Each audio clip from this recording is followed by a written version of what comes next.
First things first, inspections are conducted by what we call compliance officers. They will often arrive unannounced, or like I said, after you call to report an injury. Sometimes when you call and you get OSHA on the line, they'll kind of give you a ballpark, hey, you know, we're probably going to come out around 2 o'clock today. That's nice if you get that heads up. They're not required to do it. It depends on your area director or your area office on how willing they are to work with you. But these are not scheduled by any means. OSHA will come, hopefully they go to the right place, they knock on the door, and the first person that they greet, whether that's a receptionist, right, or whether that's a button that somebody pushes in front of a locked door, that person needs to know what to do when OSHA shows up. OSHA will show you their credentials. They will let you know that they're here to conduct an inspection. And then it is important for that first point of contact to put that compliance officer into a room away from where your work is being completed, or, you know, some other area. Tell them to wait in some other area while you assemble your team. The next step that OSHA takes is they conduct what's called an opening conference. And they will basically sit down and tell you the reason that they're here. They will not disclose the name of an employee who complained.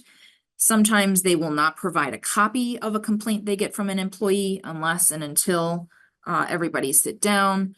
But this is basically, okay, this is why I'm here. These are the areas that I need to investigate, right? And everybody gets on the same page about why OSHA is here. The second step is the part that takes the most time. That's the walk around. This is where OSHA walks around your facility and analyzes not only the substance of what has brought them there in the first place, but this is important. OSHA can cite an employer for anything that they see in plain sight. So it could be a complaint about guarding, and OSHA walks by a fire extinguisher and decides, the compliance officer decides to stop, take a look at the tag on the fire extinguisher and see when it was last inspected. Okay. If it hasn't been inspected within the last year, then OSHA can cite the employer for that violation of that safety standard, even though that safety standard had nothing to do with why OSHA showed up in the first place. So very important when you're conducting your walk around.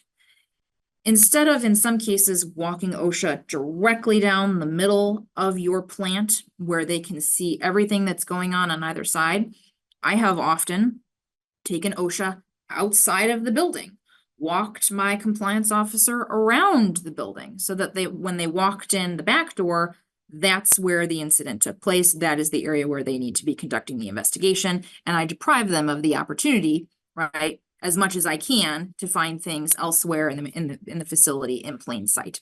OSHA is not offended when you do this. They absolutely expect that you will do this. So don't hesitate, again, when you're involving OSHA Defense Counsel, to be strategic about preparing for that compliance officer to get there.